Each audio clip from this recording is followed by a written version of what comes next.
Say there, world. Welcome back to another episode of the Racers Recap, the double episode edition, the Hey There, What Do You Say There edition. How you doing, everybody? Forgive me if I look disheveled. I just spent over a week house sitting for a friend, so I've been away from my house, and I literally just drove all the way up here to this house, got here like 12 minutes ago, got everything set up for the double episode. Hey there, what do you say there, world? Sorry, give me a second to get my stuff together. I know I look like a disheveled mess, but we're going to get it done because I hated missing an episode. I haven't missed an episode in 8 years of doing this.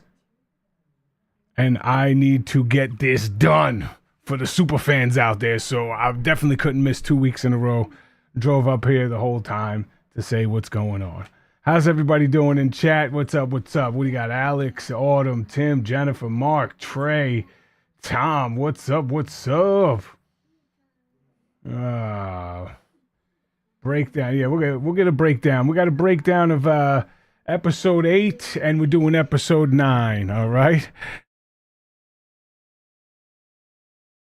All right. Everything is going good here. We're talking about it. You missed one when you were sick 2 seasons ago. I was sick 2 seasons ago? I don't even remember that. All right. So we're talking about it here. Oh my God.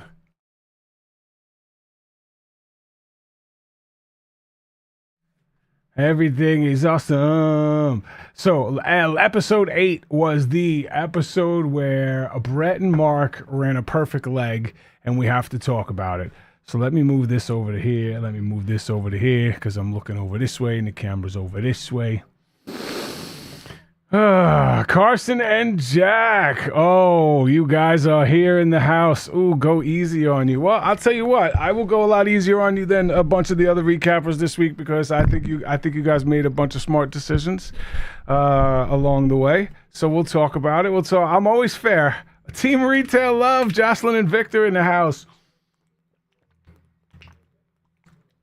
Oh, I love it when the races come out to support. It really means a lot. Thank you so much. So we're doing a double episode. So let's jump right into it. All right, enough of this hey there and a lot of what do you say there going on. So this episode kicks off. We're gonna start episode 8. All right. Listen, Josiah leave at 7:34. Brett and Mark 8:10. 36-minute lead for Alyssa and Josiah, and of course they're going for that express pass. The express pass happens to be 3.1 miles away from the first task. That's about 16 minutes if you're going to be driving. So it's not that bad of a choice. So if you could just run and knock that out real quick, you could actually get right back into the race and still maintain your lead if everything went perfect. And if not, you know what? It's okay to not finish first if you wind up getting an express pass that can actually help you get further on later in the legs. An express pass this late in the season is clutch, so I highly recommend going for it. Definitely a smart move on Alyssa and Josiah's part. They can use it in the next 2 legs, which takes them through leg 10, which is absolutely clutch.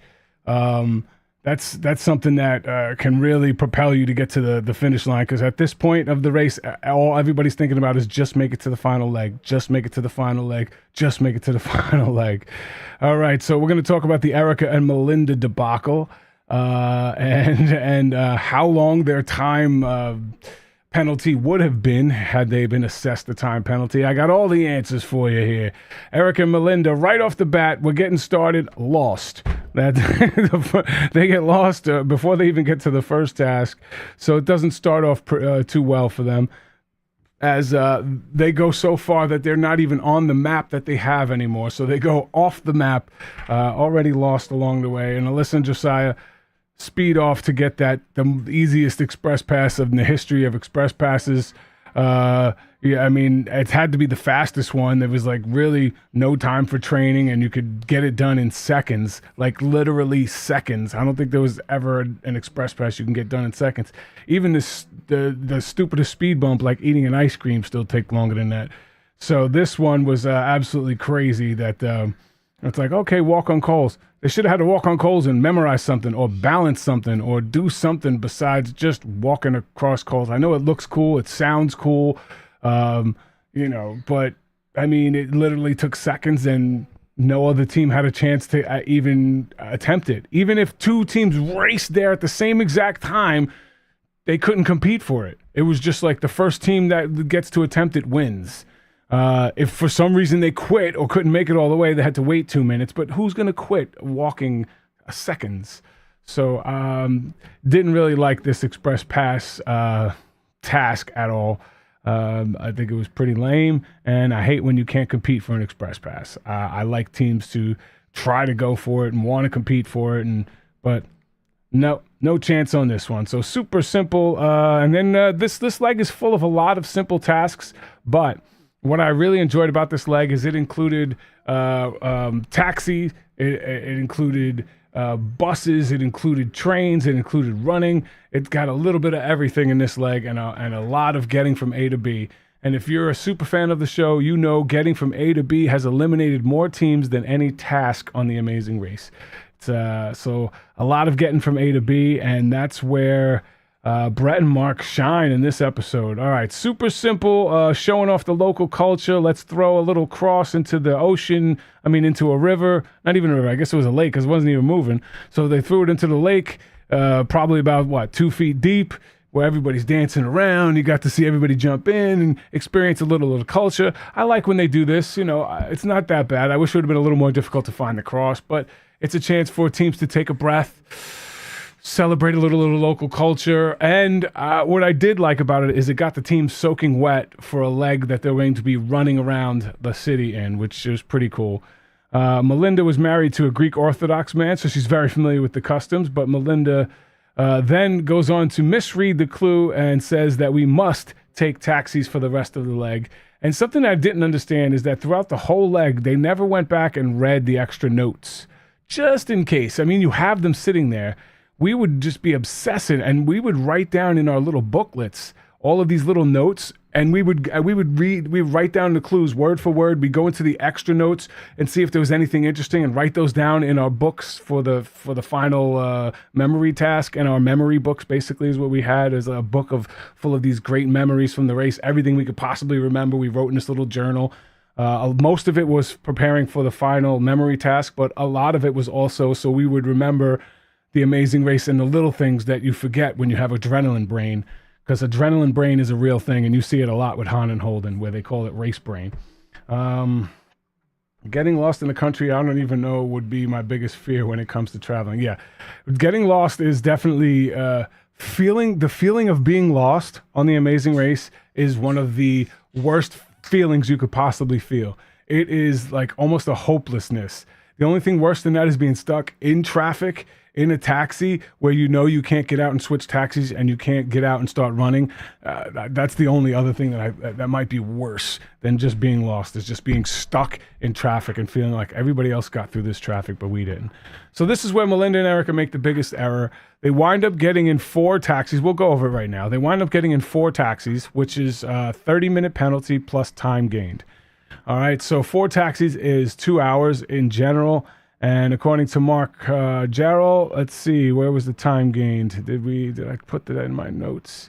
I should have put that in my notes somewhere. Let me scroll down to the bottom. I think time gained was 28 minutes total. So it would have been 2 hours and 28 minutes because time gained is basically how fast that the car could have gotten there versus how fast running could have gotten there, which is the slowest mode of transportation that people could have taken. So that would have been the time distance, the time differential. So minimum of 2 hours, up to 2 hours and 38 minutes for the penalty if they wanted to add time gained. And yes, they would have set a record for most penalties in a single leg. Not most penalty time, but most penalties in a single leg for sure. So that's what this would have been here. Whew, all right, let me take a deep breath. Brett and Mark making the final three. I mean, they're peaking at the right time. We'll see how it goes. And wait till I tell you how much time they gained on this episode. When this episode didn't seem like there was a chance to really gain a lot of time up, but there was two things that made it possible for them, and we'll get to that here in a second.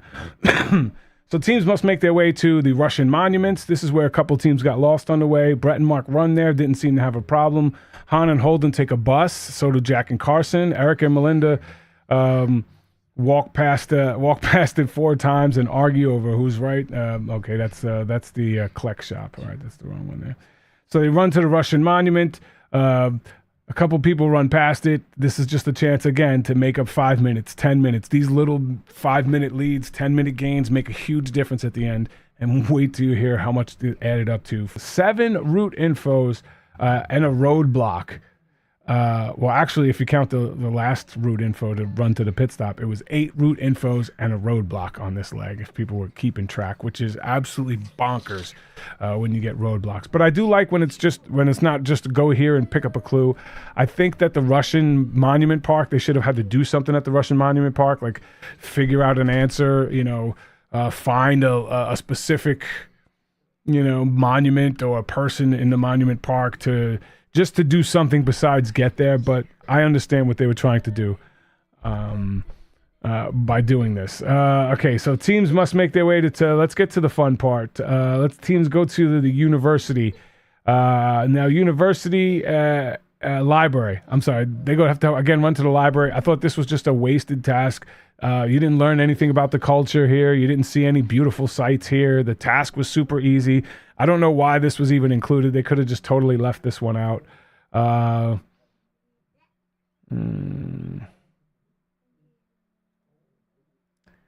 Let's go with the... Let's see if that helps. Apply. Okay. Reset. Let's see if that helps. It doesn't seem like it's going to help much. Is everybody back? Let me know if it's still spiking. Oh no, this says it's not receiving enough to maintain a smooth stream as viewers will experience buffering problems. Oh my god. Open widget. Stream is healthy. Stream error. Internet, man. Whatever. We're going to power through this and hope it works out. This is what happens when you get stuck at a farm. I'm up here at the farm, literally in the middle of Pennsylvania in Amish country. They have terrible internet up here. But I'm going to be leaving here soon and going back to the real world and getting everything back up and running properly. Oh, man. Come on, man. This is garbage. I don't even know what's going out.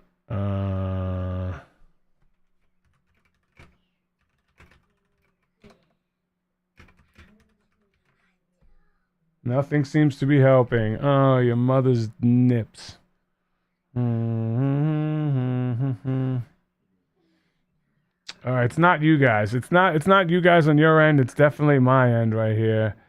I was, but then it crashed again. Dropping frames. I don't know why I'm dropping frames. So my bitrate is poop. Settings. Automatically start. I don't want buffer. I don't need any buffer. Appearance. Output. Let's see if I can. Enable encoder settings. Advanced medium quality. Let's see if we could go to low quality, if that'll work.